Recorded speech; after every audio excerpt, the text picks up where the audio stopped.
One never sees oneself like what looks like. Yeah, right, exactly. Well, in the mirror. I show my 63 years. 65. 65?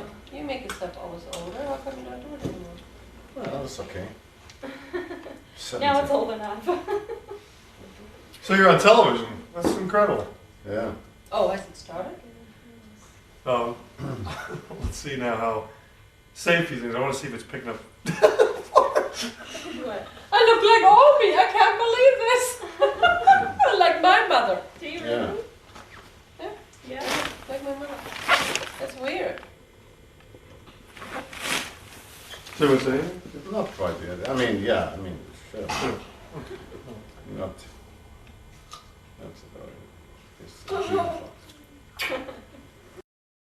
what do you want to take on then? I don't know. I mean, very informally, but I think, just some of the history of your family, both. It says, you see, and I was born there.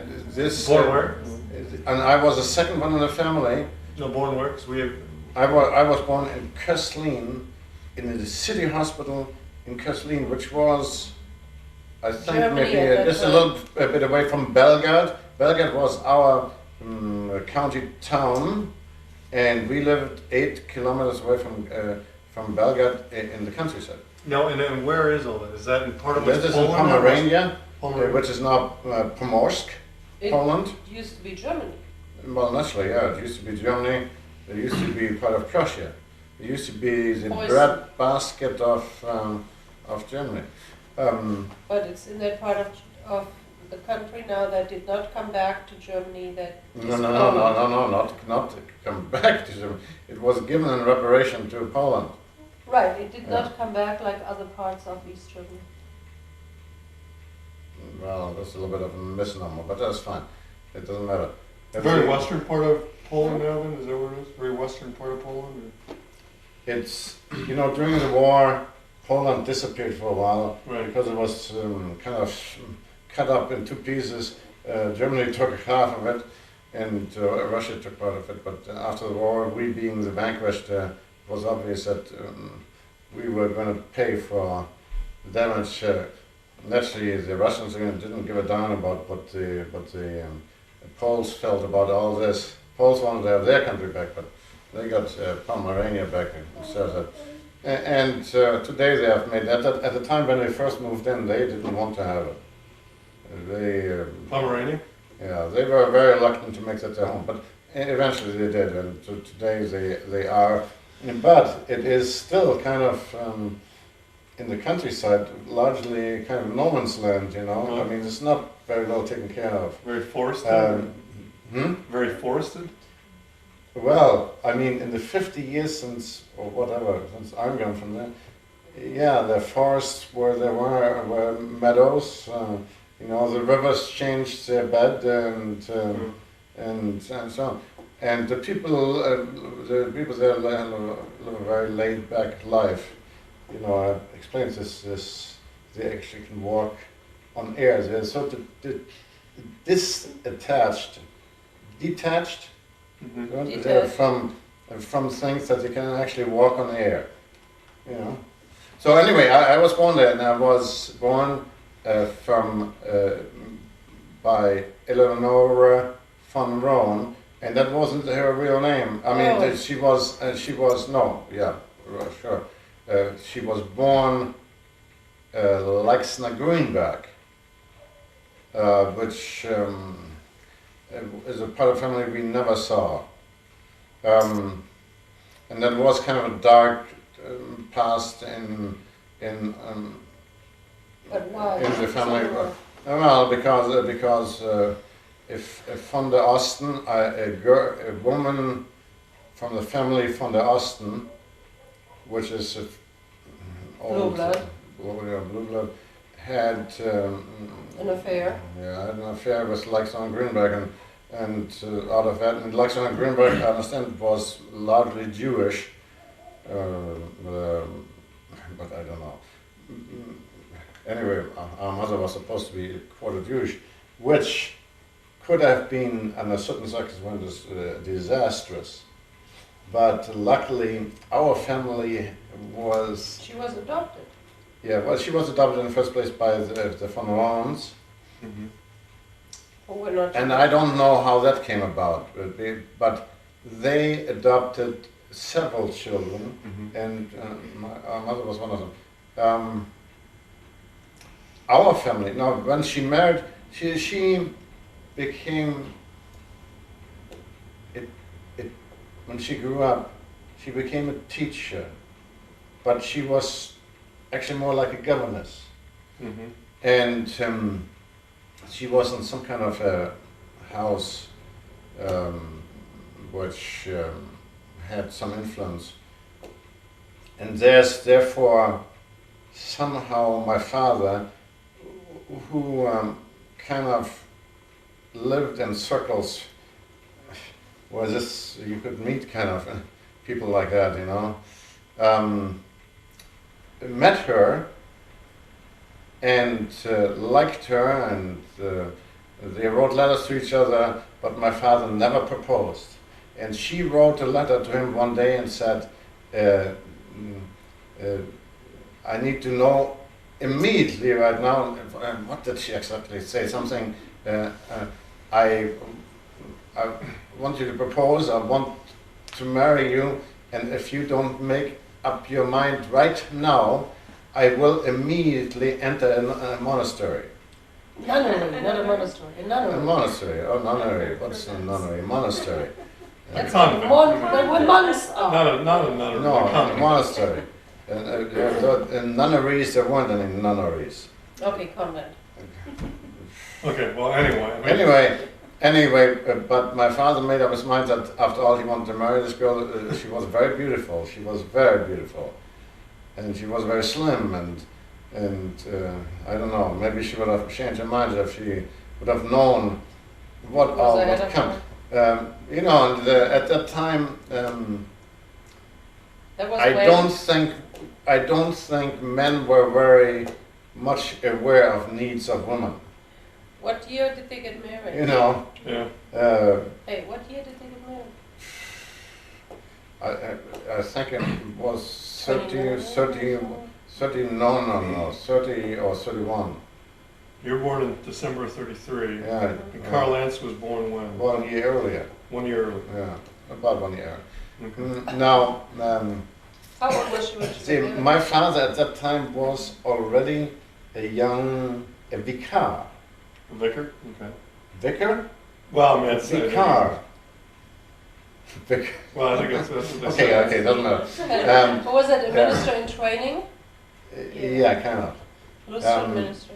He had gone through 9 years of college and university. Wow. Studying theology and that, you know. I mean, and this man was able even then to talk all the old languages, read and write and talk them. And translate. Like Hebrew, Greek, Latin? Yes, Aramaic, Wow. you know. Wow. So not just go to a Bible school somewhere for half a year or I need so. to just get some water. Okay, sure. I'm going to pause here. The The turkey's for sure. So turn this on. Okay. see, Now, was this all in Pomerania area? I mean, kind of all in very eastern Germany? yeah, but you see, my mother, for instance, was born, originated on the Isle of Rügen, which is in the Baltic Sea. On an island? And then she lived in Berlin, and actually in the Berlin world was an imperial house, and Durandas,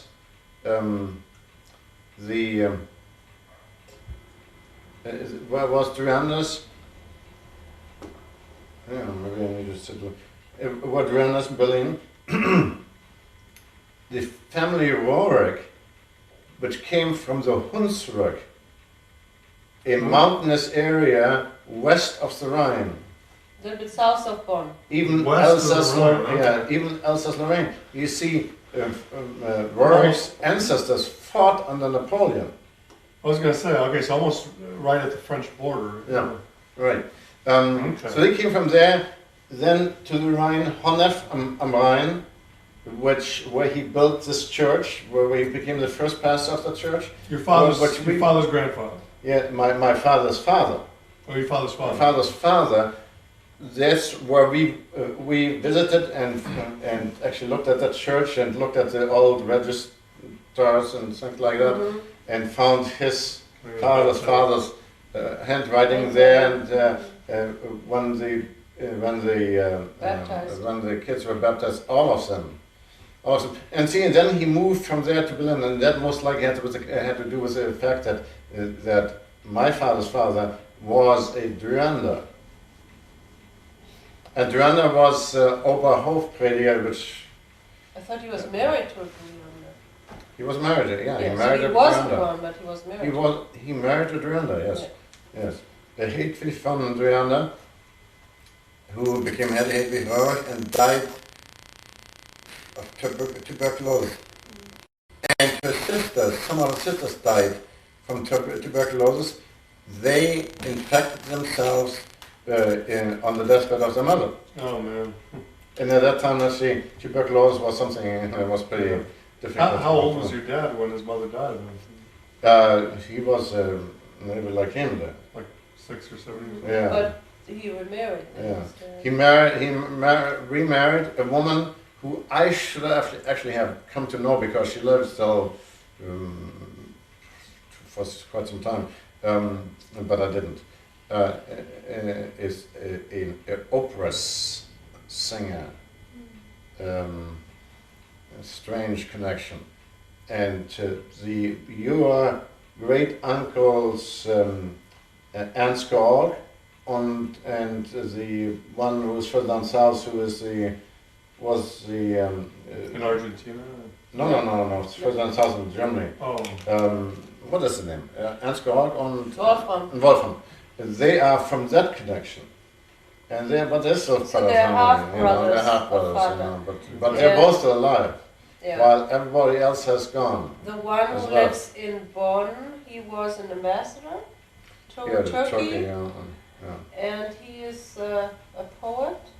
Yeah, he does quite a few things, yeah. And he travels around the world and gives Speeches speeches and something and like that. cruises and all that. But anyway, let me just go back there for a moment.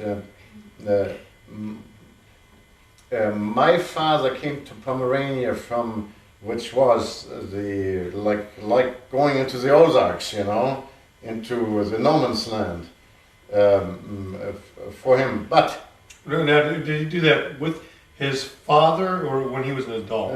Well, That was his when first after they church. got married, they moved there, and they Okay. didn't move there because that's where they wanted to move, but because in other part of the family, which was also connected with the Duranders, Kehler, also quite a prominent family, who had married a sister of my father's mother, was superintendent of Pomerania, and I think other parts of Germany. What would that be? Hans Christoph? Superintendent is, I guess, like an archbishop or something like it. Okay, so this was in the church. He was the head of the German Lutheran Church of all the area, and naturally, since Druander, that must had to do with the fact that Druander was the head of the whole German Church, and was kind of a pretty well-known guy. So he became superintendent of Pomerania, and my father was then called by him to take over some communities down there. Was it your father's father's?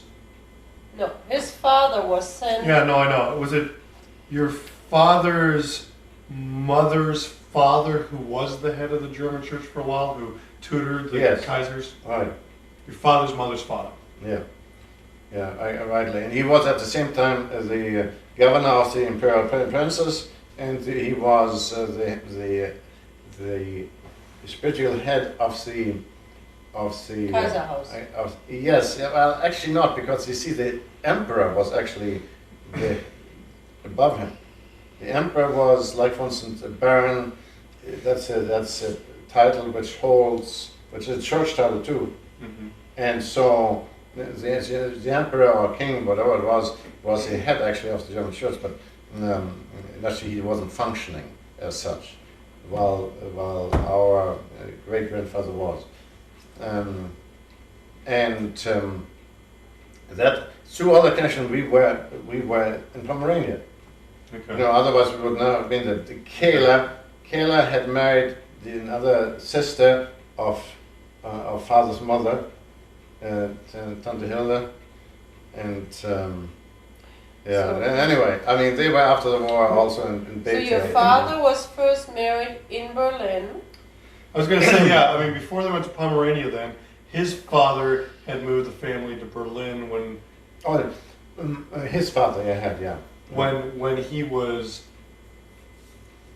just very young, or was it after his first wife? Well, he was... No, before his was first like wife. in his 30s or something like that. When they moved to Berlin? His father. Yeah, I would think he was... well, maybe he was in his 40s. I don't think so. I think he was still in his 30s. Or anyway... But was his first wife around, still living there? What's this? Was his first wife the Dreander? No, she died in Honnef during his time on the Rhine. Okay. In Honnef. Honnef is Honnef. It is just south of Bonn. Okay. On the other side of the Rhine. I don't know on which side is Bonn. Yeah, Bonn is on It's the... on both sides, right? It's No. on the east side. Honnef is on the east side of the Rhine. Okay. Okay, anyway, doesn't matter. I mean, okay, because we don't have that much time. Yeah. And there we stayed until the year 45 when we were driven out because the Poles were taking over the country. My father was, in the meantime, I mean, my mother by the end of the war had... Hans Christoph. Your father moved then with his bride.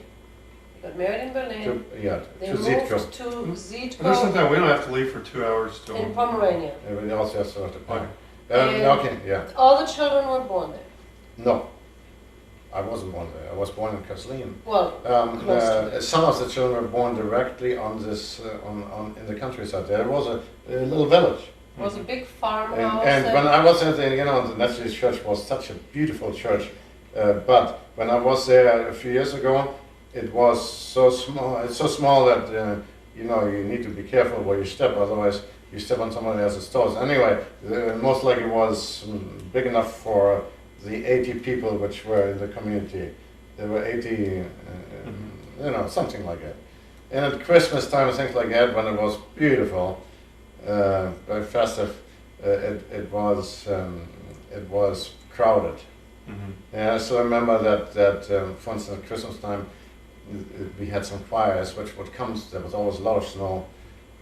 They were meaning a lot of snow, 2 feet, because even the people who were grown up at the time were walking, in snow to here, Mm-hmm.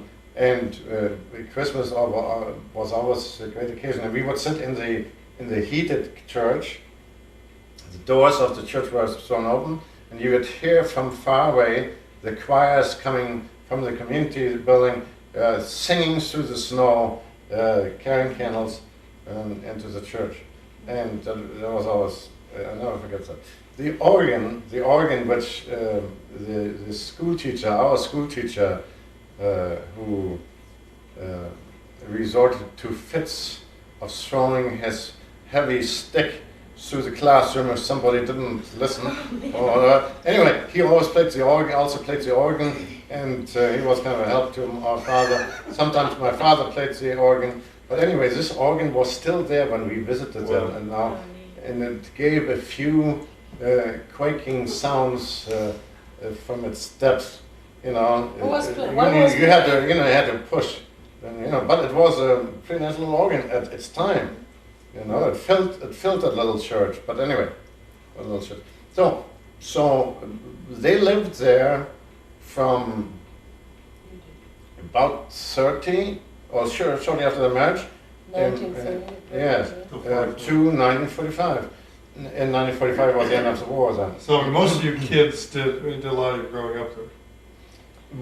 For instance, I was 45, I was 12 years old. my older brother. And the smallest of ours was a baby, Maria Monica. And in 45 there came now my father had been pulled into the army.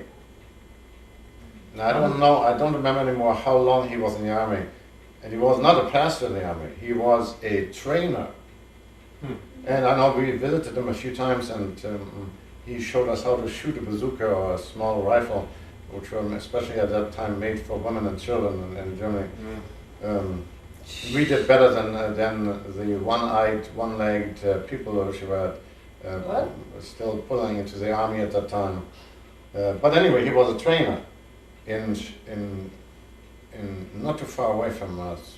But when was it when you said that Father was preaching on the pulpit, and that must have been during the war or before? During the war. In Berlin again, or no, in Siegen. in that village when the Nazis came No, the geheime Staatspolizei came. the secret. Secret police would come and sit in his church. But anyway. Listen, go talk about that. Yeah, we'll talk about it. Yeah. I mean, they were sitting at a certain time in his church almost all the time, every Sunday when he preached. Listening to him, what he said. Because he was one of the rebels, and that was well known. But he had the connections. And the thing was that he had connection. Did they haul him off occasionally? Oh yes, they hauled him sometimes right out of the church, brought him to Berlin into the dreaded Wilhelmstrasse. And anyway, that's where they interrogate. and they would interrogate him there. The thing is that we had this connection. For instance, part of our family is the Delbrück family. Delbrück family is most like one of the most, or has been, one of the most influential families for many years in Germany. How are they tied in, the Delbrück? I don't know. I have that in this book, which I have at home, you know. I don't know. But they're there too, they're part of it. And there are some other very highfalutin connections. Also, our father's brother, who died a lonely death somewhere and was never heard of again in the Crimean War, was a lawyer. And he would come to father's help whenever he was in, and he always got them out. He always got them out. So Hitler's power was not yet so absolute that. Yes, but I don't think Hitler would have been necessarily involved in something, and he would have also most likely been a bit careful, because he would have upset a lot of people whose help he wanted, really. But the last time he was called in, something was different. I don't know, and he was interrogated never by a court or something like that, but always by single individuals. But he tells us that he was so scared because he didn't know. He had the feeling, I guess, something bad was happening. And as he was questioned by this man, he was standing and this guy was sitting by a table, he became so frustrated and angry that he suddenly started to shout at the man. And what he shouted at him, I don't know. Father Shouted at this man who interrogated him. And he says, the man became totally set back. I mean, it was he hadn't expected anything like this, and let him go. Wow. Really? Yeah. Wow. Probably shocked them so much. Our father, I for instance have no idea what happened. My mother was naturally also active in the church there. She gave sermons, but what happened while our father was away and how long he was away? I still remember how he came back one day. We had no idea where he was or whether he would come back. Is this when he had been interrogated or when he was serving in the army? When he was serving in the army. The interrogation came somewhat to an end. I guess the apparatus was too busy with other things, and they didn't get anything out of him.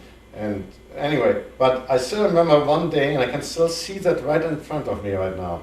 There where now is a forest, there was a meadow, and there was a forest beyond that, and out of that forest, 2 little dots emerged. And we were somehow, let's say, there were many kids there, or some of us were old enough anyway to watch, and there were other people in the house, and we were watching with fascination. You were always watching with fascination if some strangers approached, because they could be somebody who would shoot up everything, I mean, death wasn't very far away at any time. We watched these 2 little dots come across the meadows, and as it came across, somebody yelled, "Father! Father!" "Father, Father!" And it was our father who was coming home after they had laid in some ditches and trying to hold up the armed might of the Russian army there. And he tells us stories about that an officer who was trying to get away pulled his pistol and said, go ahead, holding the pistol on them because he had the feeling that they were going to abscond too. Go ahead, and then he turned around and ran away, and shortly after, everybody left. So that was when the German army was retreating. Yes. Because the Russians were coming. Right. So it wasn't the end of the war. Because the Russians were coming. Yeah. And he came. Now I don't know. I don't know whether the Russian had overrun us already or not. I think they were already there. And the Russian front troops are very nice people. Front troops. Yes. What came afterwards was bad, very bad. I mean, bad. And so our father came home and just stepped right back into his old position. How long probably had he been gone, do you think? I mean, I don't know. Couldn't have been that long. Couldn't have been very long. Maybe a year or something like that. Wow. I know Which that is we small, visited him. yeah. I know that we visited him a couple times at the training center. Yeah, still wasn't very How long. did your mother live and feed the kids in the meantime? Well, From all the naturally, I mean, the everything was still working at the time, but we baked our own bread in a village bakery. We had a cow or 2, and some chickens, yes, and vegetables, and a porky, a pig, and things like that. I still remember how we tried to deal with them. I mean, my mother could, we brought out of the forest, after the Russians had already overrun us, we brought a deer which some Russian had shot, and it was still warm. Nobody dared to clean this deer out. And I still see my little mom after they had hung the deer up, go with a knife and slit it open, and she became quite bloody and so on, but she did to it. feed her kids. Yes. And when my father got involved in killing, for instance, the sow, then it was a different thing, like having a tub of boiling water. You hit the sow on the head with a wooden hammer, and now it's limp. So you pick it up, 2 men pick it up and throw it into the boiling water. It comes back to life, jumps out of the tub and runs wildly around in the yard, Do you remember that? Yes. I remember taking a chicken, and my father cut its head off. The chicken gets all upset because somebody cut its head off. Carries blood all over the place. Starts to gets out of my father's hand, runs, blood spraying all over the place, across hits the wall there, runs and then I collapsed. I mean, we weren't the best. We didn't know much about these things. But anyway, our father came back and stepped back into a now disintegrating situation because the Russians had overrun us. I still remember how we observed the chaussee, the highway. Yeah, chaussee. Out of the next village, we knew there was a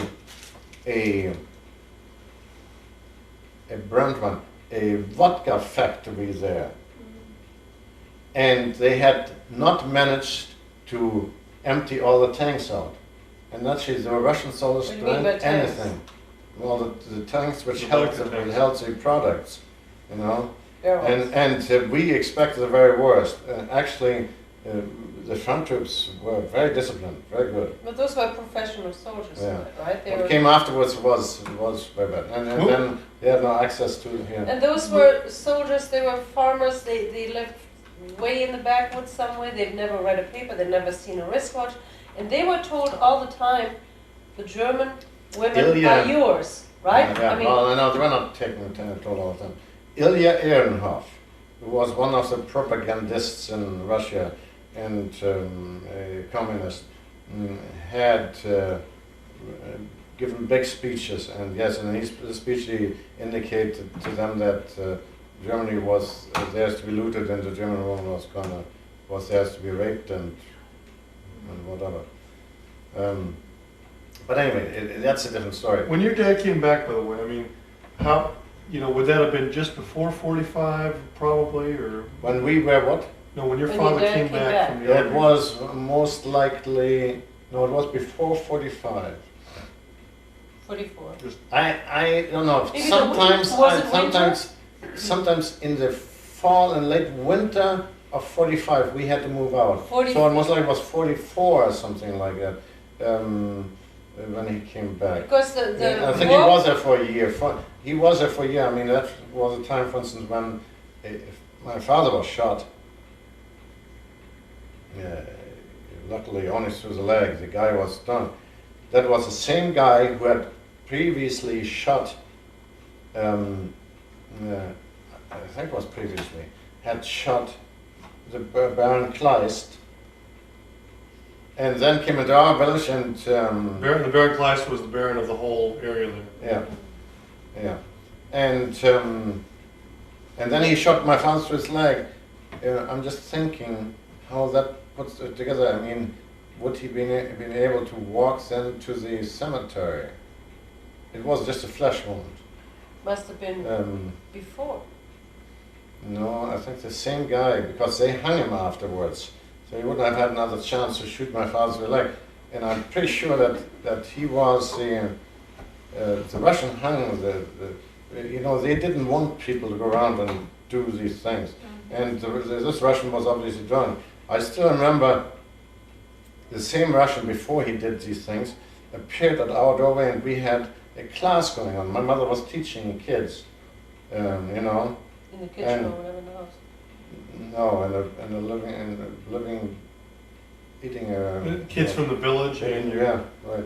And I still see this guy as a soldier standing outside the door. It must have been was at least 100 feet away, and he had this rifle in his hand, and suddenly he loaded it with such a smooth, fluid, fast motion that I can still only remember that he did something like that, and shot at the same moment.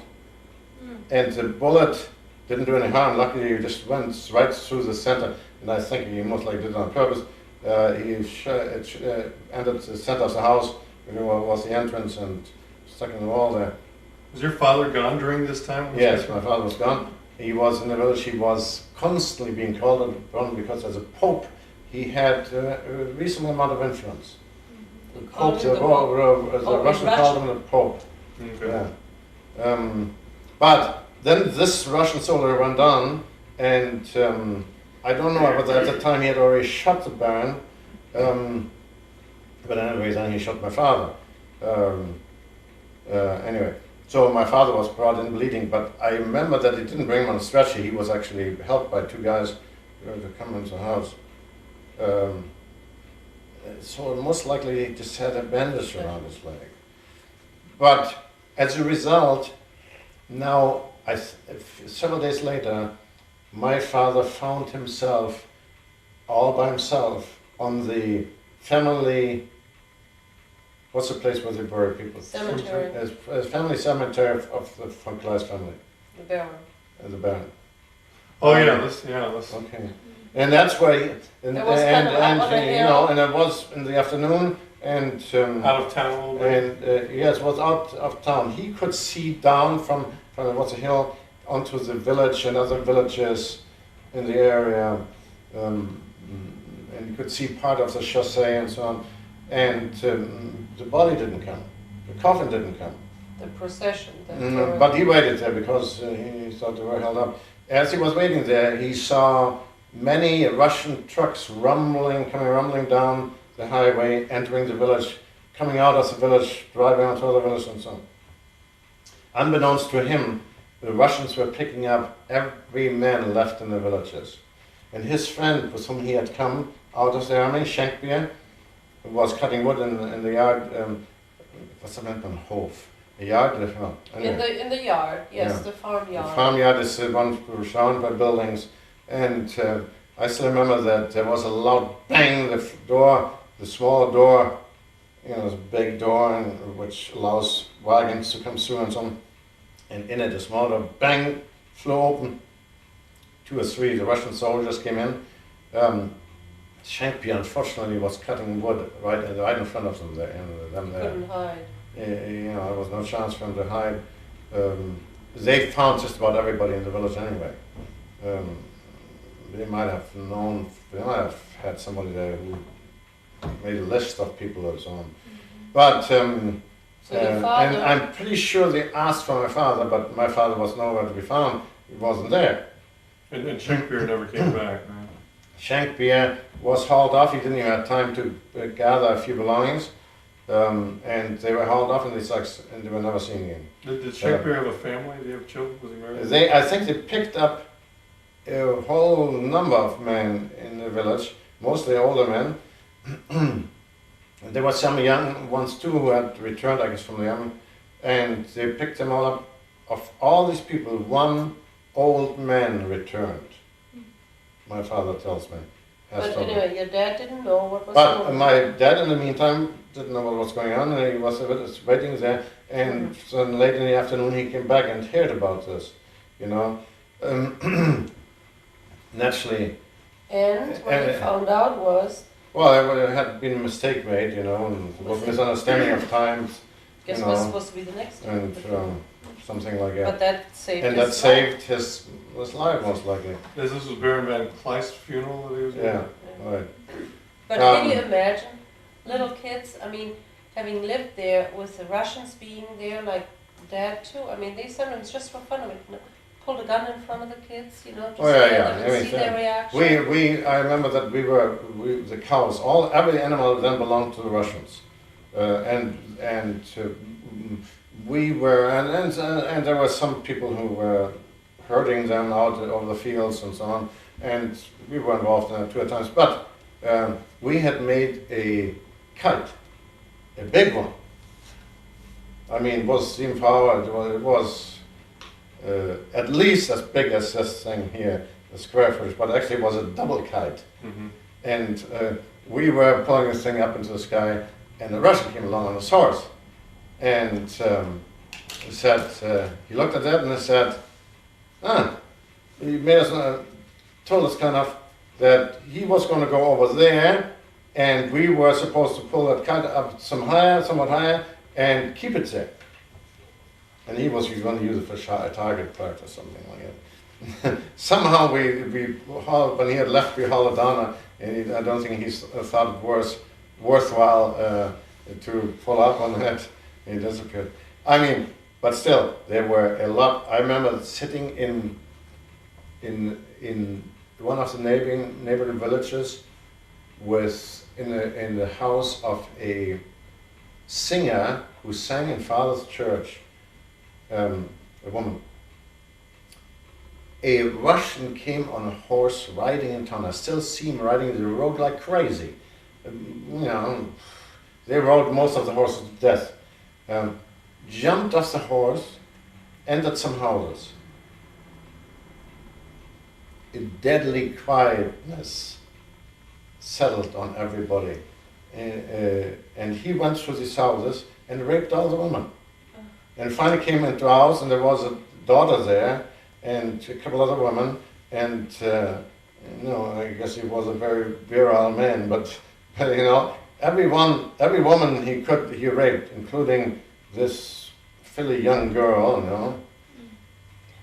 I mean, it didn't enter our minds greatly what that, you know. No, you didn't. I mean, But we were a lot still of the kids. women and young girls, they were hiding in the attics, or and the young girls made themselves look like old women with scarves on. I mean, some women committed suicide. Oh, Well, sure. even before in Berlin, for instance, before the Russians came into town, quite a number of women committed suicide because they had heard by the time how the Russians. Or men came on, lining up in front of the. But anyway, okay. See, so eventually we were driven out. I think we lived during that time. We were still there. Actually, generally quite idyllic. The Poles were there. The Poles had been German workers, had been by the German army hauled out of their native country and were given to them into a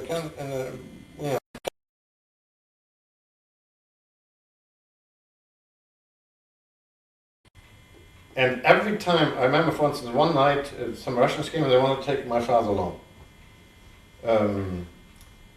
I was told by Tante Mietze, who was our cook, go fast and fast, there and there and there. Get the Poles.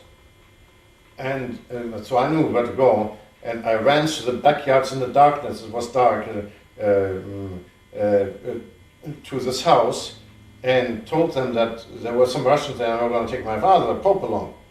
And the Poles were not supposed to have any weapons. It was kind of interesting. The big grandfather clock was moved aside, there was something in there, there were some weapons in the floor, they were suddenly all armed like that, and they came out and intervened. My father was already outside the house, they were ready to take him. When the Poles intervened.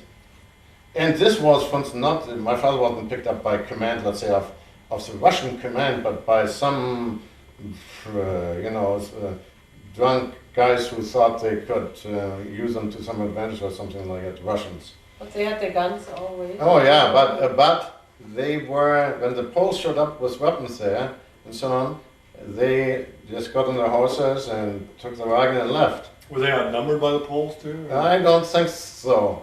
They may have been outnumbered. They may have been outnumbered, but they definitely didn't want to this to become that sort of a thing.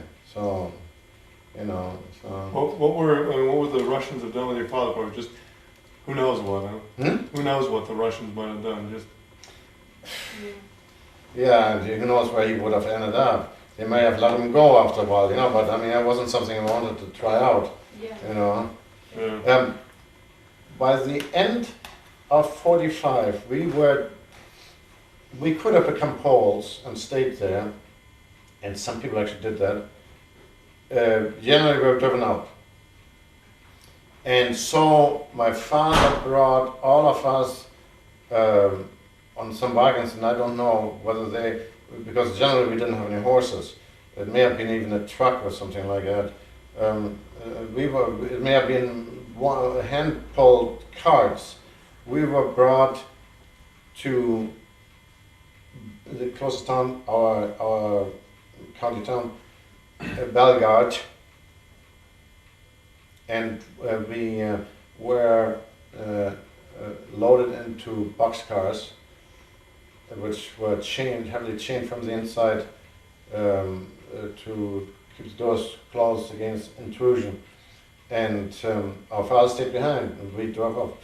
By the way, when I was there a few years ago, I was on the Baltic Sea. The Baltic Sea then was a beautiful, slightly salty body of water that was so clear. We always swam in it, and it was beautiful. And the beaches of the Baltic Sea were fantastic. And we went to school in Kolberg. We were in a house, and I think it was actually a very beautiful time, during which we went to school there. And now as I saw the town again, and the town was beautiful. I mean, it had a very old cathedral, And so we went to gymnasiums there and things like that. Never finished it because we weren't there long enough. Now it had become, it was most likely then already a resort town. Now it had become a resort town for the Communist Party of Poland. And there was a number of totally modern hotels built up along the beaches. And there was everything going on in that town. That town had been one of three. It was surrounded by an old wall for the purpose of defying besiegements and things like that. This was one of three towns which Napoleon wasn't able to overcome. Little town. I think 13,000 Kolberg. It used to be Kolberg. Now it's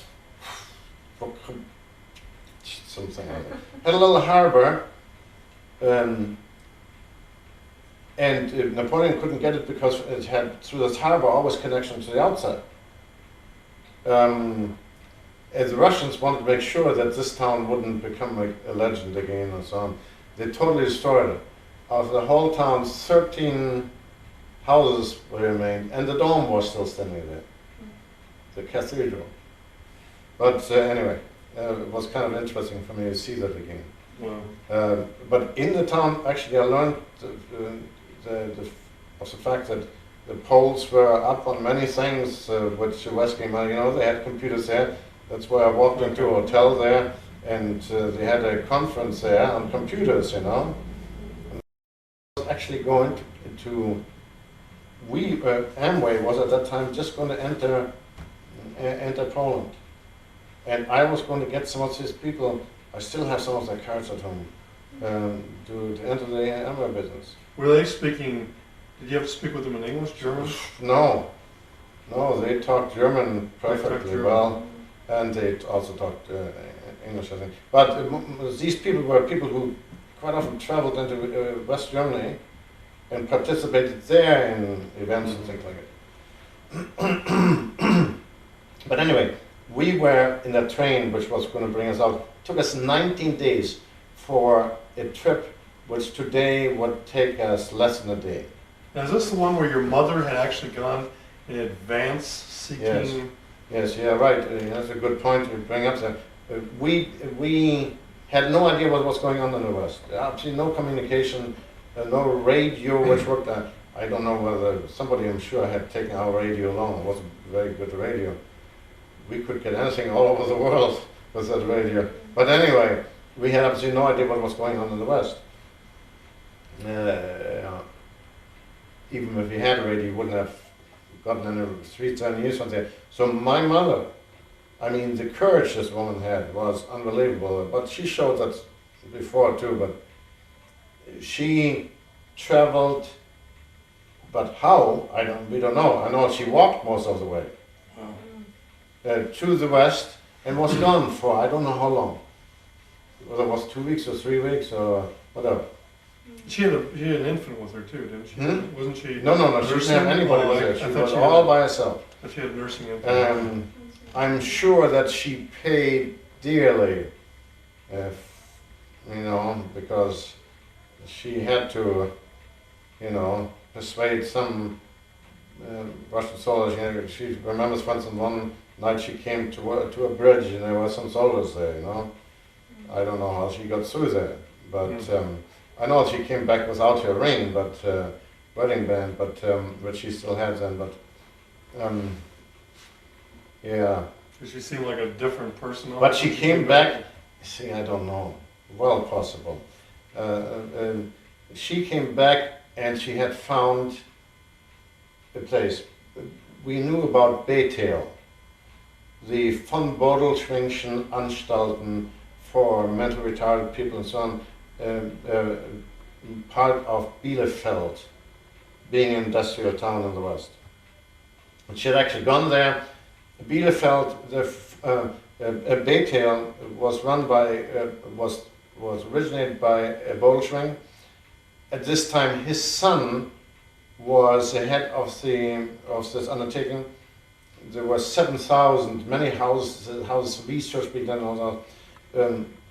At some time or another, Hitler had sent his special doctors there and told him that they would start to move all these people out, and because they needed to be done away with, you know.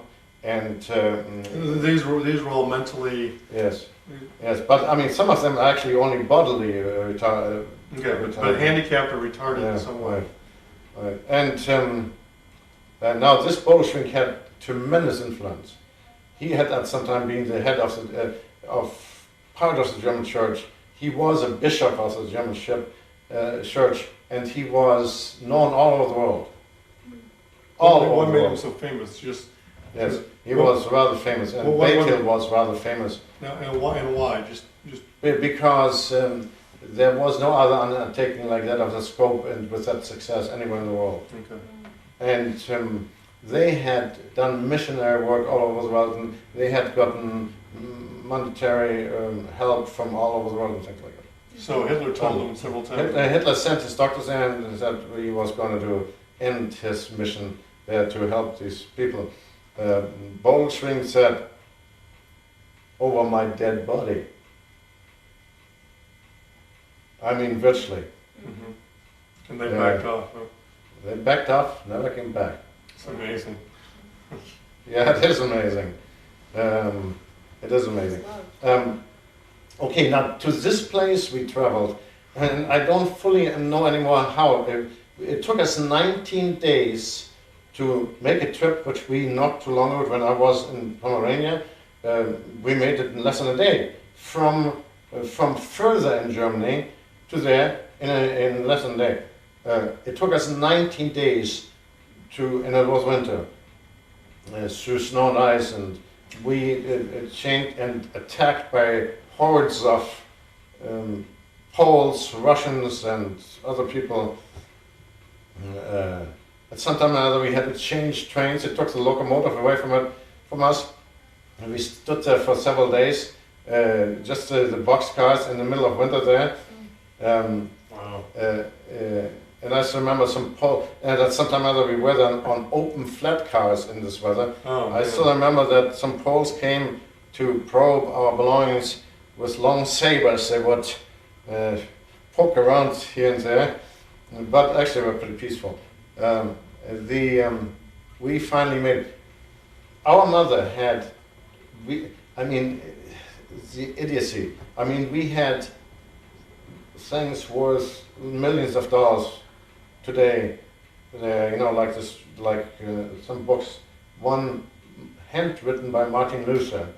See, my father came from a house where it was easy to accumulate things which were even then considered to be of high value. Otherwise, how would a little pastor have a book which was, a big book, put into pork leather, one very old book, yes, it was several hundred years old, and in it, in handwriting, a house postee by Martin Luther. A what? A house postee, which is, I think something, actually something you read out of, like for what we have today, Losung, verse out of the Bible from somewhere for every day, the song, something like that. By Martin Luther. And this was written by Martin Luther. Mm-hmm. We had a number of other books like that. We had some other artifacts which were worth a lot. Did they bury any of those or hide them all? Or No, I understand that afterwards a horde of 40 Russians lived in that house for a while and used some of the library until somebody recognized the value of it. And it's now, I understand in the Hermitage Museum in Moscow. Anyway, one should, I guess you can't do anything about it. But I don't know whether we could try at least, but how would I even prove that was ours? But what was I? Well, you're just talking about how, on this trip and okay, on this trip. boxcars. Okay, we finally made it into Berlin. Into Berlin. Yes. So it took 19 days to get to Berlin? Yes. To Berlin, it took Yes. 19 days. And now Berlin, I only remember, we went over the River Oder on a makeshift of a bridge. Somebody had rebuilt a bridge so the trains could go across it because the other bridges had all been shut down, I guess, or destroyed by the Germans. Very, very slowly, and you kept looking down both sides, and way down was the water. There was nothing there, The train moved very, very gingerly across there. And then we came into Berlin. We had the worst occasion actually in the first town on the other side, where we had to change trains again. And there were again these hordes of robbers and things like that. We were then packed into a boxcar which had this much pig shit in it. Oh man. Cold pig shit. Oh man. That cold pig shit is one of the worst things I could imagine. A cold pig shit was awful. And that she clung to everything, and you couldn't get it off. You didn't have any water or anything like that. And we had to again chain the inside of the doors. There was a little kind of hole there. Everybody tried to take turns to get a little bit of fresh air. Mm-hmm. Basically, everybody took their blankets and put them over the shit, and so that we wouldn't constantly. Did you have to sneak your way through the countryside? I mean, were you? Well, no. I mean, this was an understanding with the Rolls and with the Russians, because the country was going to be ready for the Poles to be taking over. Let's film. I'm gonna put it I shouldn't lift my knee up, yeah? No. So we came into Berlin, and the only remembrance I have of Berlin was that there were. I mean, when I first saw it, there were some bushes, and so outside town we saw through the silhouette of the town. There was nothing but ruins. There was nothing but ruins. I mean, heaps of destroyed buildings and so on. But under these ruins, there was still life in some of the basements, and we were brought to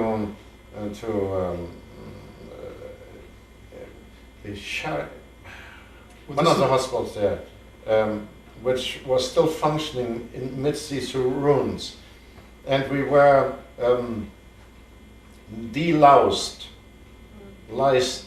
I mean, we were full of lice and everything, and we were deloused and bathed and so on, all of us.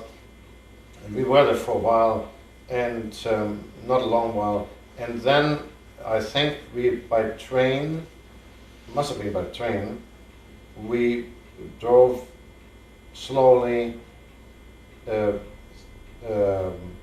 westwards, and came then after some time, and I'm sure that train ride alone must have been pretty dramatic, because the countryside was largely destroyed, And, they came to Bielefeld. Now our father had remained in Pomerania, and he had at that time 5 congregations there he needed to look after. And part of the congregations were still there, I mean not all of them. But as long as he knew it was his duty to remain with the congregation as long as they were there. And naturally again, we didn't know whether we would ever see him again. But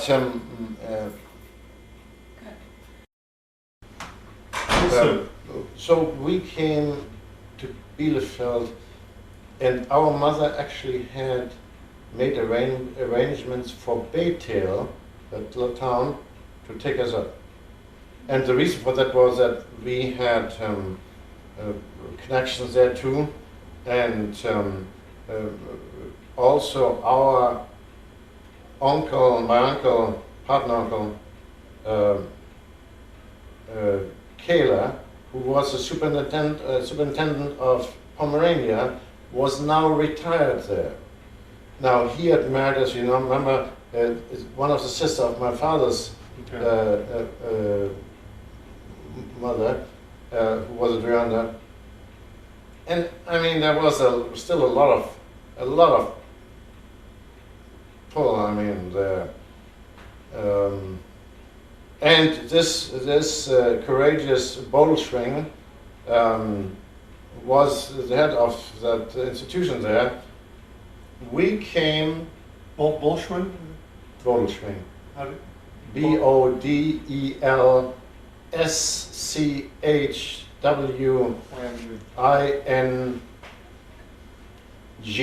Bolschwing, Okay. He was a head there. One of the schools there, into which some of my brothers and sisters went afterwards. Actually, no, that was a girls' school. We went to the other school. Was a camp for refugees. And I remember that on the eve of Christmas, we arrived there and were brought into the school. Now, here we became, our family, by that time rather in rags, still, pretty run down and so on. And I remember that we came into the portico of the school. It's nice and warm there, and there were some lights there. Bethel was a self-sufficient community, even then during the war. And there was Fritz von Bodelschwing, at that time already an old man. He died shortly thereafter. White-haired, looking somewhat like that. And, he didn't have a beard, but and he stood there as we came in with his arms apart and said to us,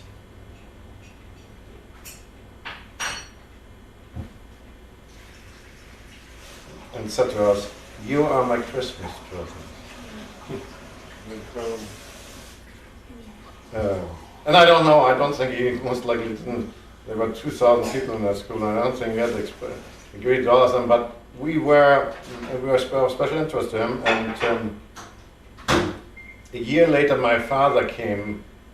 A year later? Yeah, a year later, my father came back. Yeah, I mean, how lucky. And he almost immediately became the head pastor of more than 40 pastors. Each house or hospital had another pastor, and he became the head pastor of the healthy community. There were 7,000 people working for the 6,000 who were hindered. And he became pastor there, and he was a pastor there for a number of years until he retired in one. Well, he retired from time to time, obviously. Yeah, I mean, they loved him. They really loved him. He wasn't only the pastor of all the health people there. He became the youth pastor, and I mean, the young people were crazy about him because he did everything with them, and he was kind of like them. He had young in spirit, you know. And I remember he always went. For the longest time, we went around in Bethel in rags. I mean, he would buy me. He would go into the store there where they sold used pants, and bought his son Hans Röhrig a beautiful pair of pants, which I still have somewhere. But he wouldn't buy anything for himself, but he would buy something for his kids who would say, "Look, they can't go to school like this," or something like that. That's typical. And he would go run around in this threadbare coat, but people would greet him, and everybody knew him and greeted him and loved him, and some of the women loved him in other ways. But he didn't know that. My father was a guy who was always adored by women. And from what I understand, he was never aware of it. He would walk with his head high and thinking his thoughts. He would never be aware that some women were going nuts about him, you know. It happened, the same thing happened in Bethel. You know, there were some women who, it was quite known that they were crazy about him, and they showed it in many ways. My mother tolerated these things, and yeah, no.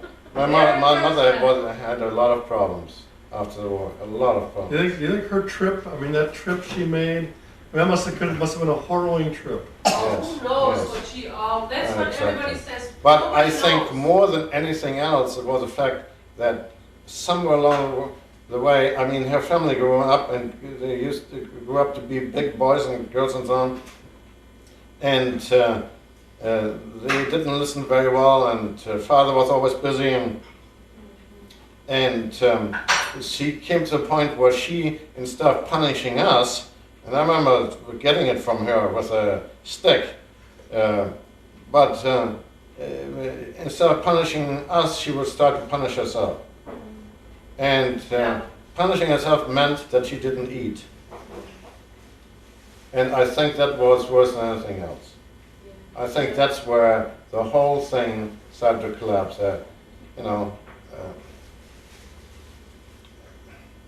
Crazy. She didn't eat enough, and she didn't eat at all. And she was already a tiny little woman. Whereas you looked at her, I mean, she was just such a wonderful woman. Everybody, you know, just like my father, beloved by everybody, she was beloved by everybody. And she came to Canada, you know, To visit in us. no time at all, she would know everybody in the whole neighborhood, you know. And She went for walks all the time, talked to everybody in her broken English, with, you know, talking with hand and feet. And yeah, but be careful with broken English. I mean, my father and my mother both talked fluently French and English. well, not fluently, but still, yeah. Well, pretty darn good. Mhm. Yeah, I mean, my mother after had been a teacher, you know, and she taught And when us she and- came, what year was that, Hans Christoph? That must have been, Harold was born, and Yeah. Marcus was about 2 maybe? See, when did my father retire? I don't know. In 80 something, or? I don't know. And they moved them to South Germany, to a little town called Althengstedt, and they lived there for a while, I think quite contentedly. But Mutter came and visited us, I would think it was about in 1967 in Canada. Marcus was about 2 years old. Harold was 3. She told us, me, that I deserve a medal if I bring Marcus safely, healthy through to age 6. Wow. Just by watching him, huh? Oh, yeah. Putting knitting needles in the when he was little, climbing on the table, everything, always jumping down. I was always there. Yeah. I mean, she couldn't believe it. She said, you know, she's had all these kids, but she said, you deserve a medal. And Marcus was from the time that he was smaller than Andrew. I remember, still see in front of me, coming home to London, and there was the school right beside it, and a track, and a Big fence. cyclone fence. And there was a fence. Way down there, I saw something small up on top of the fence, Hanging there. hanging there, not moving, not making a sound, not making a It was sound. winter. This was one of the points. It was Marcus, but he didn't make a sound. You know, I don't know how long he had been hanging there. His shoe got stuck in the fence. But Well, he's also the also- one who taught his older brother how to climb on the fence. He just didn't know how to get down. No, he got stuck. I think his shoe, his No, he must like hung up on top of the fence, you know. something. Yeah. It was close. Yeah. And he didn't say anything. He just kind of. You know, I didn't know immediately what it was, but knowing Marcus, you know, I guess as I came closer, I recognized him too. Yeah. I mean, hanging emotionally up there. I remember that Marcus now and then was punished he was hit with a stick. Was hit with a stick sounds terrible. Oh, it does, doesn't well, it? yeah, but du magst Wooden spoon. Wooden spoon, whatever. He wouldn't make a sound. Oh, really? They were so stubborn. He wouldn't. Mhm. Nikki Who is my already kid? screamed before she Yeah. was speaking. You know? Yeah.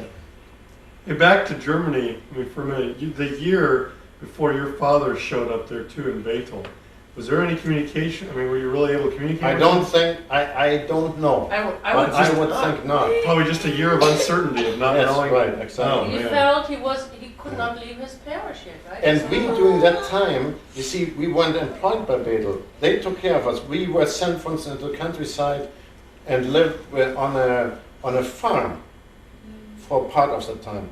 Just We outside boys the town, or What? just outside the town.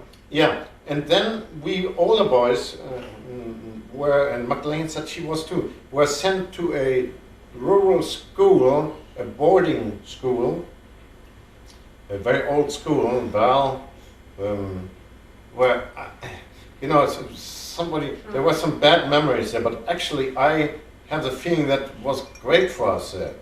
There was food at least there. I mean, in the beginning, very beginning, I mean, my mother for a long time used to go to the headquarters of the American Army and dig through the garbage cans Wow. Oh, yeah. and pick out everything edible. Mhm. My mother did too. It was very typical. Yes. This was Bec- right after you After got to the war. Bethel.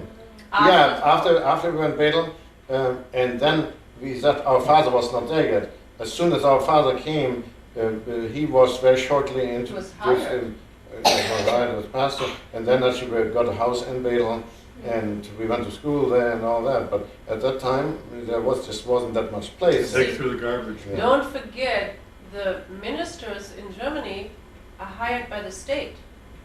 Every person you have your income tax, and then you pay an additional church tax, So that was true which then is too. which is 10% of your income I mean, tax. I know it's Yeah, true. but in Bethel he would not have.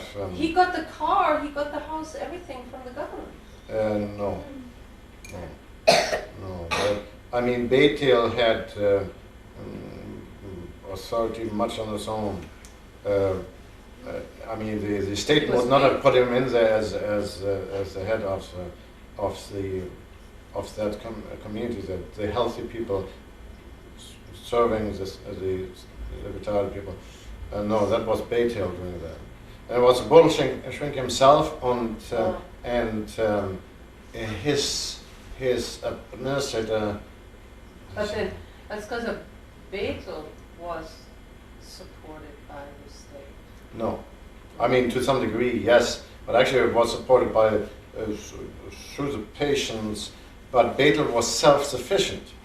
They had farms outside the area and so on, and there we started to eat better than anywhere else because that had been all in pretty good order, and nobody had touched it and things like that. And the most likely, almost certainly, were people in the American Army and English Army who had orders not to touch anything there, because the Bolsheviks undertaking there was known worldwide. They were known worldwide. Well- Like, for example, that used to be like the village idiots and that. I mean, like retarded kids or people, adults. They went there and From all over Germany, or yeah, from all over Germany, right? You know, we need to start packing Yeah. pretty quick. Yeah, my father wasn't pastor there for all of his life until he became, 60? So from there one could actually count back to how long he was there. I don't know when he retired. I know, I visited there with Harold being 2 and Marcus being 4 or 6 months old. And he was still When was that? Oh, yeah, 64, yeah, 65. okay. So 20 years maybe anyway. Or something. Yeah, he was about that long. What was the relationship to Bolshevik? I mean, how did that? Yes, the Bolshevik was also necessary. What had been throughout the Hitler years, there was a resistance in the church. My father belonged to it. I would think most likely Bolshevik didn't belong to it but supported it. Mhm. I mean, he couldn't as a too visible a figure. But mind you, I mean, there were other people that still have some of that literature. For instance, But, I what's mean, his we name? learn- What's his name of this German pastor? He wasn't actually the most well known, but he became very well known because of his literature and so on. No, yeah. This beer, it was well, I can't remember that now. But so also now Bolshevik was in no way related to our family. That's right. Somewhere along the way there became mentally disturbed, and she was in some of these hospitals and was treated with electroshock. She was horrified of that. You know, I mean, I don't know whether in any way that helped her, whether it made the whole situation much worse. Was this still before even you got married, or was this? Before we got married, oh yeah. Yeah, I mean, okay, so. Oh yeah, I mean, it was a time when I was still in Basel. And and then I left Germany in 1956. Was it 56? Yeah. Yeah, I mean, God. 40 Jahre, yeah. Das Yeah, naturally, 40 years ago. I left You Basel, lived in this. and I left really because I was sick. And the doctors had said, you're not going to live very long. And I was terribly in love with a young girl, which was baby at the time, but Not a baby. yeah, not much. And that's from I most likely was more in love with the family and the mother, but yeah. Anyway, and I had the feeling that if I was going to stay at home, where they took wonderfully care of me, they were prepared to take care of me to the death of my to the day of my death, you know. And so I said, hey, I need to get out of here. You had hepatitis that affected your liver, right? Yeah, I mean, stupid. I mean, totally stupid. I mean, but anyway, I left and and made big speeches that I would never come back or something like that, which was bullshit. I mean, I should have said, hey, look, I'm going to go out for 2 years at maximum. I'm going to be back. That's what I said, 2 years and I'll come back. Yeah, see, but naturally, what can I say today? After all, I met Jutta there, and then all kinds of other things started. All this is part of that decision that I actually stayed. Besides that, when I actually first time went back after 2, 3, 4 years, I don't know, 4 years maybe, I found it very impossible to stay. So Hans Christoph, the first time you went back was with me and Nikki and Harold and Marcus. That was when Nikki was 6, when we left Florida, because we said, let's see if we can like it again in Germany. You didn't go anywhere in between. yeah, I don't know that. You only left from, you went from Florida. No, you went one time earlier from Florida. But you never went earlier. So, I thought I went earlier. you went one time in Florida. We have some pictures where you went by yourself, and I forgot what the reason was. I mean, there's still many holes in the story. Obviously. I want to ask you another question. When you left Pomerania, was it 19 days to Berlin, or was the whole trip to Basel 19 days? Well, no, to Berlin was 19 days. How much longer from Berlin to Basel? I don't know. See, That we was the stayed West. for a while That was the West. in Berlin. We stayed, and I have no idea whether it was hours or days or a couple of weeks or whatever. No, this little story I should still tell you now about this when I think of that little pocket knife laying buried somewhere in our garden. We had a beautiful garden. That house had in the rear of it a big garbage dump. My father made a beautiful garden out of it. Beautiful. It was a sunken area where we would eat and beautiful. And then naturally there flowed the river Leitsnetz, in which all of us tried to drown ourselves but never did. What? You know. Just So horses anyway, around. but this little pocket knife being buried in the ground there, and the pocket knife I got from my Godfather. godfather in his who lived in a fantastic sandstone palace amidst the park. I still remember the sandstones are coming out of a beautiful, level, sanded area, and around that was a big park and so on, and around it was his holdings. This was in Pomerania? No. Somewhere there? Somewhere, I don't know We where. don't know, so. Unfortunately, I don't know where. What was Because his name? I became the heir to all this. What was his name? Von Von Wiederhoff. Wiederhoff. Von Wiederhoff. And I remember only seeing him once. That was when he had a big festivity, and they were doing that in this big room, and they had these long tables, and there were guests sitting there, more than I can remember. And I guess the excitement was too much for me, and I was sitting at the head of the table, where he was sitting on a small table beside him, and I threw up. And I must have been horribly embarrassed about it. To calm me down, he reached in his pocket and came out with his pocket knife, Mother of Pearl. mother of Yes. pearl laid in, and he gave it to me. I don't know what that did to me, but anyway, I still remember. I mean, it's just about all I can remember. How old were you probably then when you were Six. I don't know, maybe it was 6. I have the feeling I was younger than that. Wow. But anyway, because I know he had a governess for me there. But anyway, no, I must have been. Maybe I was 6, I don't know. But anyway, I remember that when I came back to Zietkow, I promptly lost the knife. I had it in my pocket because I carried it always with me. But as soon as I was romping around in the garden there, now fantastic garden, I had lost it. I was suddenly aware I had lost it. It was gone. You know, so therefore I was thinking of that, the other day when I remembered back seeing it a few years ago, somewhere there, under those trees now, which weren't there when we were there, everything had changed. There lay the remainders of this pocket knife somewhere rusting, maybe it was hardly anything left of it, but still there, Yeah. It has become a different world. Yeah. Yeah, and then many little stories. We traveled.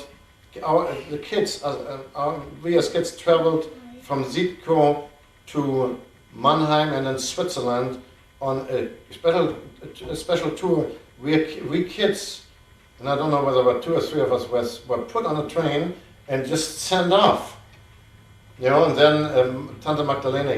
One really has to mention Tante Magdalena, but we don't have any time for that now. There's a twin sister of my father.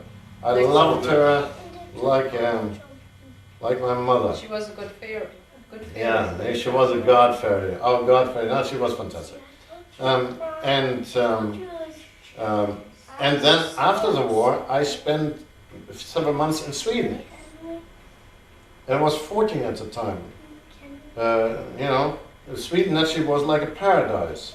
Nothing was destroyed there. Everything was functioning and wonderful. And I was, Germany was still pretty rough, So, yeah. And Look at her. so many things happened. Yeah, so many things happened. And a lot of them are going to be forgotten. And, well. That's good. That's about an hour and a half of. Thank God Turn it on for again, this. come on. Okay, hold on. What did I? No, it's over. Yeah, no, it's not. No, it's not. Hold on. And then when Uncle Rolfie said... Okay, it's on again. Hmm? It's on again. This Baltic Sea, which was so beautiful, when I saw it back, it was a cesspool. Because the cities up in the Russian part, now in Polish, Petersburg. where they had created such unbelievable pollution that they actually put a big barrier across one part of the Baltic Sea there, which led to Latvia, Riga, and things like that, Stalingrad, and things like that. But at that time it was beautiful, and we used to go on vacation and rent a little cottage in the dunes, not far away from Kolberg. Kolberg we went to school, and then we would go and we spend our vacations there with the whole family. Come to Omi? mind you, I don't remember ever my mother there, but our father was there, and my mother was mostly there too. And we had beautiful times. We had fantastic times. I mean, it wasn't. I remember the whole thing like a paradise. When I came to this continent, even before that, I always looked at other people and evaluated them from my background in this paradise.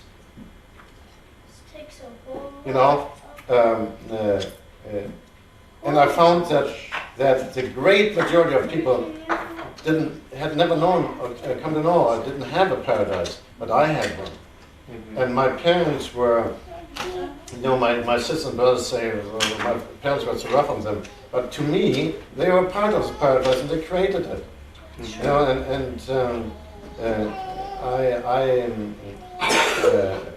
I appreciated that enormously. For many, many years, I always tried to create something like that for you guys. And I always found that I couldn't. Anyway, I guess now we will make it. Well, that's good. Is that still on there? Or Yeah, no, it's still on. Okay. This is part of what. Yeah, maybe so that we get more, but there's a good story there that I think someday. Somewhere along in Bethel, we started to build these fantastic, but actually on Eckertsweg that it culminated. That's where we had then this land scene with 2 or 3 trees, kind of going through 2 or even 3 rooms, and with huge rocks. And I always wondered why that thing didn't one day fall all down in the basement, because we brought all these big rocks in there. Actually, and it became that way when we became big enough to help our father build it. Yeah. Well, just one other question, because I hadn't really heard it before. The German, the resistance that was kind of through the church that your dad was part of, was kind of like an underground that was against the Nazis? Or? Yeah, and I still have, I just had the name for a moment on my tongue, but there were a number of prominent people, particularly prominent because they did a lot of writing in poetry. And I still have some of them at home. Was your father pretty active part of that? No. No, he knew about it, and I don't know what he did about it. The thing was that he opened his mouth quite often more, and that's why he suddenly started to have the secret police setting in his church. I'm trying to remember too. I know the book he wrote mainly in concentration camp, right?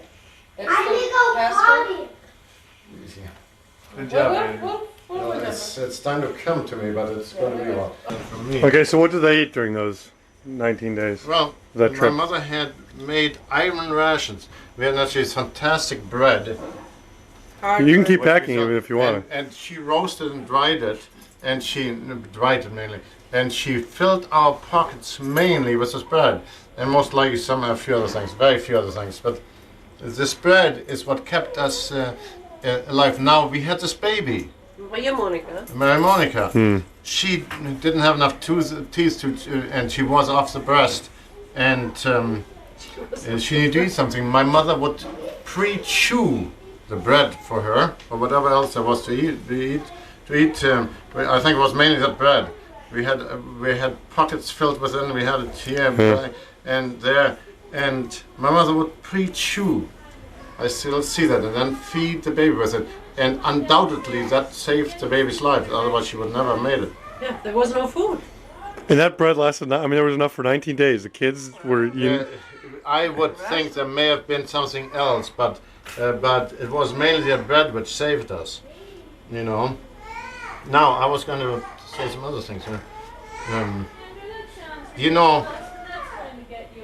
Our father played the piano. Ours was a very musical home. Right.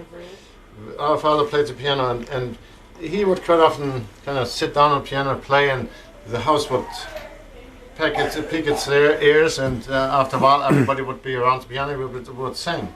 Always when he did that, we would come down and be around him, and He would. He played the piano. He could read notes. He could play certain things very beautiful, almost like a pianist. But then he could also very beautifully accompany any kind of song and he would try out the piano and say, let's say, what does sound best, this or that or whatever, So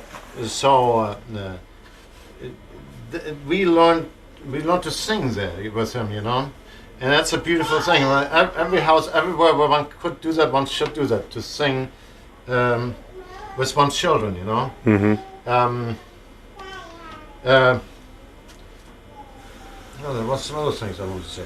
Oh, there's so many things. I mean, I know I'm going to forget a lot of things. Oh, maybe we do this again sometime and we'll get more of we need to. Shut it off for a moment. Tell the guy's name again? Bonhoeffer, B-O-N, I believe this is B-O-N-H. Oh. Now, see, I have the feeling it's O-E, but, O-E-F-F-E-R. Höfer. Or one F. You know his first name? Or maybe, no, I don't. Okay, but he was a Lutheran minister who died in concentration camp, was part of this underground. He was known for a lot of his writings. And your father was acquainted with him, or was even? My father knew him personally. They were friends. Yeah. And then was that guy part of what helped get them over there to Bethel? Was he? No, I don't think so. Because he was dead by then. I think he was dead by then. Okay. Oh, yeah, he was dead by then. And then also, if you ever see anything about I think it is the Angel of Riga. R-I-G-A. That we have to get from Mümmels. Because Riga was the port town on the Baltic Sea from Latvia. Estland, Letland, Latvia, the Balticum. Yeah, and she's the one who would sing out the. That's pretty incredible too. And that gave all of the prisoners that were being killed strength. It's something, Something that people are capable of when they are in situations like that. Ist doch umsonst, dass ich mich sorgend müh, dass ängstlich schlägt das Herz, sei es spät, sei es früh.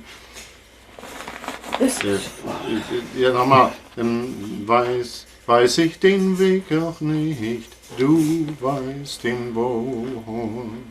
Das macht die Seele froh und Friede, still und friedevoll. Still und friedevoll ist doch umsonst, dass ich mich sorgend müh. Das ängstlich schlägt das Herz, sei spät, sei es früh. That's the Engel von Riga. A 17-year-old aristocratic girl from one of the families there. And I don't know nothing. I have to ask Mümmels. And they. Oh, that must be an incredible I think they story. told her that if she wouldn't sing anymore, she would be spared, right? I don't know. So it could be something like probably. that. And Wow, but she kept on. That sounds